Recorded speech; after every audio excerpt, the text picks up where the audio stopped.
জামাত ইসলামী কোন ইসলামী দল নয়। যিনি বলেন তিনিও কিয়ামতে উঠবেন, আমরা উঠব।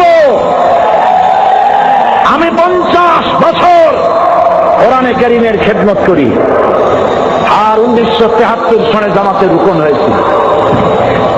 জামাত যদি সাহাবীদের বিরুদ্ধে হবে, জামাত যদি রসুলের বিরুদ্ধে হবে, আমার 50 বছরের একটা ওয়াজের মধ্যে সাহাবী আর রসুলের বিরুদ্ধে কোনো কথা থাকা স্বাভাবিক ছিল না? আছে কোথাও? আমার পা থেকে শুরু করে মাথা পর্যন্ত সুন্নতের কোনো অভাব আছে? সরসিনা মাদ্রাসায় পড়েছি, খুলনায়ও পড়েছি।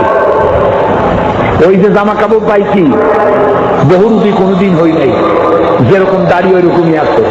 আপনারাই তো দেখতেছেন, উল্টো পাল্টা দেখছেন, উল্টো পাল্টা দেখছেন। তা আমাদের আকীদা খারাপ। কি খারাপ হইছে আকীদা? আমার কোন নেতা আকীদা খারাপের কথা বলেছে?